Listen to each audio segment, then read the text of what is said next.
On Saturday, March 25, 2017, 38-year-old Chukwuma Eleje waved his wife Blessing goodbye and promised his 4 children that he would return home with lots of goodies for them.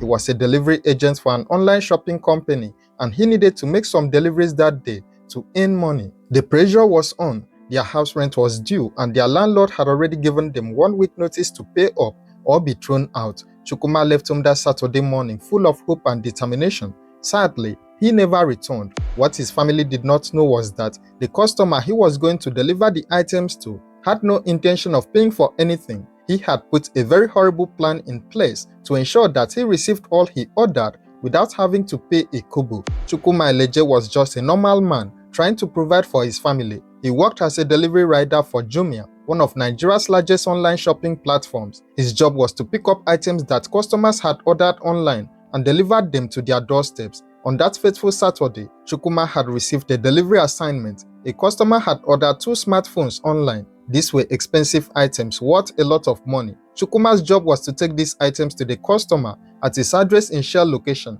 off Adajot Road in Port Harcourt, Rivers State, Nigeria. Chukwuma got on his delivery bike and rode to the address provided by the customer. When he arrived at the house, he was carrying valuable items worth a total of 181,000 naira. He probably assumed this would be a routine delivery like the many others he had done before, but the person who had ordered these items online had no intention of paying for them. Living at that address was a 28-year-old man named Sodinye Mbatumukeke, and he had planned something truly evil. When Chukwuma arrived at the house, Sodinye attacked him on the head using a pestle. He then proceeded to cover Chukwuma's head with a plastic bag, thereby suffocating him. Then, he tied him up with a cable wire. Between the beating, the suffocation, and being tied up, Chukwuma died in that house. Sodinye then robbed his victim of all the items he had brought. He took 2 smartphones and another item, all valued at 181,000 naira. But what made the crime even more shocking was what Sodinye did with Chukwuma's body. He began packaging the corpse, wrapping it like he was preparing to dispose of garbage. He was pushing the corpse toward the septic tank on the property when something unexpected happened. Exel Divine, a 25-year-old man whom Sodinye had called to come clean off some of his tattoos, arrived in the building and saw Sodinye near the septic tank pushing something, wrapped in what looked like a black waste bin. Neighbors were asking Sodinye what he was doing near the septic tank and he was giving them excuses. Exel, not knowing what was happening, went inside the house. When Exel entered, he saw bloodstains in the bathroom. He immediately became concerned and confronted Sodinye, demanding to know what was going on. That was when Sodinye brought out a gun and pointed it at him. He threatened Exel, telling him that if he uttered a single word about what he had seen, he would kill all his family members. Terrified for his life and the lives of his family, Exel decided to keep quiet. Sodinye then finished what he had started. He dumped Chukwuma's body into the septic tank and covered the slab. Meanwhile, back at home, Blessing and the 4 children waited patiently for Chukwuma to return. Then, something strange began to happen. People started coming to Blessing's house. They arrived in groups, their faces sad and serious. They kept telling her they were sorry. They said sorry over and over again, which made Blessing really confused. She did not understand what was going on. She got to learn from the sympathizers that her husband, Chukwuma, was dead. He had been murdered by the customers he went to deliver phones to. The news had spread throughout the community and people were coming to pay their condolences. But Blessing and her family had not even known that he was dead until people started showing up at their house. The Rivers State Police Command had been alerted about the murder. Operatives of the Special Anti-Robbery Squad, acting on credible intelligence from the residents in the area, swung into action. In the early hours of Monday, March 27, 2017, at about 3 a.m., the police raided the address at number 4 Adaide Street. They arrested 3 people found at the property: Sodinye Mbatumukeke, Exel Divine, and Joy Eluwa, who was Sodinye's girlfriend. Initially, all 3 were taken into custody as the police tried to determine who was responsible for the murder. The police also made the gruesome discovery of Chukwuma's corpse inside the septic tank where it had been dumped. His body was recovered and taken to the mortuary. During interrogation, the truth began to emerge. Exel Divine explained that he had only been visiting the building when he witnessed Sodinye disposing of the body. He told police about seeing Sodinye near the septic tank with something wrapped in a black waste bin. He mentioned the bloodstains he found in the bathroom and about how Sodinye had threatened him with a gun. When he asked questions, Exel said he had kept quiet out of fear for his life and his family's safety. Sodinye, on the other hand, had tried to shift the blame to Excel, claiming that Excel was the one who had killed Chukwuma. He alleged that Excel was the one who hit Chukwuma with an iron on the head, but this claim contradicted the evidence and Excel's account of events. Open your mouth and talk. This one came to my room and said, the guy is here. So I was like, I ordered for something. Just tell him to wait.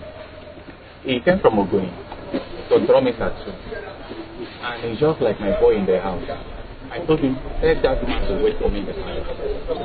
So, my girlfriend is here. We're in the room. He came to the room again and told me that the guy is on the floor bleeding. I said, what happened? This is my father's house. They gave me the house. I tried talking nonsense. I had a bullet hole in the head. What do you know? Sir, I will say what I know. Yes, say what you know. I will say what I know. I came here on Friday. As I came, I was supposed to clean his tattoo. As I was coming from that extreme there, I came. I discovered he was here packaging a waterproof. This USB waterproof. Who was there? Him. Yes. The waterproof USB. So from there, I overheard when the tenant here, supposing he was here, and he said, who was that? He said he's opened the sockaway, that he has problem with his chambers.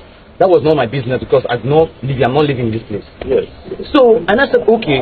I went to her, I said, come, let me go because my mom is a diabetic patient and I'm talking to you, she's at the hospital now. I'm the only son. So I now went and I said, okay, now, come, let me do your work. I went to the bathroom. I saw blood at the bathroom, the bathroom. I said, did you injured or anything? He brought a gun on my head, said, if I should say anything that I see here, that he will go and kill my mom and kill me.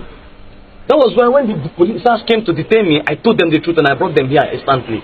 I will swear with even that dead body there that I am not guilty of anything he's encroaching me on. He said his father has one that I'm a pauper, that nobody will release me out. And that's the only gospel truth I'm saying. So how do you know he lives here? He called me. I did him the first work. No, I was drawing tattoo. That was last year. So I stopped drawing. I seek for job and I'm a graduate. I seek for look for job. Then when he called me, I said he wanted to clean the tat. I said, okay, I am coming. It's a walk. My mom diabetes drug is 7,000. I wanted to give me 7K. And that's where I need to feed. I do somehow I'm the breadwinner in my house. Yes. Sometimes. And I can't wait, my dad is late. So I can't wait for my mom to give me again. I'm the one giving to her. And she's now, she's devastated where she is. So that was why I'm angry. He's encroaching me into his crime. I don't know anything about it. I can show with anything I have in my honor. Where did you see blood in the house? In his bathroom. In his bathroom? Yes. That's why you saw blood? Yeah. I said I wanted to talk. So because of my curiosity, he said if I should say anything, his girlfriend wasn't there. He said if I should say anything, when this one happened, say anything, that he will kill my mom. Because my mom is you actually saw a gun? Yeah. Where's our gun? Where's the gun now? You're wasting my time. I don't know. Where is the gun? See, he said he's not the one that opened it. Call this guy that asked me the question when I was opening that place.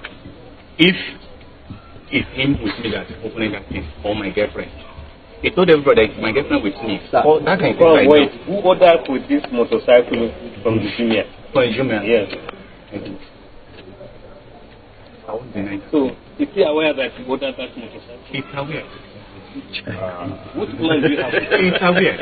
So you order from this motorcycle and the phone. You also ordered for the phone. What and why did you order from the junior? Listen, my friend, I'm talking to you. What and two why? phones. Just 2 phones. 2 phones and a motorcycle? Yes. Just 2 phones. 2 phones. You order for 2 phones. Yes. What type of phone? One Johnny phone and one Infinity. What is the value? The value? The Johnny is around, if I'm not mistaken, around 65,000 or 50,000. That is the Infinity. The Johnny should be around 67. The police investigated both accounts and examined the evidence. It became clear that Sodinye was the actual killer and that Excel and Joy had been wrongly caught up in the investigation simply because they were present in the building. 2 of the 3 people arrested, Sodinye Mbatumukeke and Excel Divine, were arraigned before a judge at the Rivers State High Court. Joy Eluwa was granted bail and later set free. The case eventually went to trial, and after hearing all the evidence and testimonies, the judge delivered his verdict. Sodinye Mbatumukeke was found guilty of the murder charge. The prosecution had proven its case beyond a reasonable doubt. For the crime of murder, the judge sentenced Sodinye to death by hanging.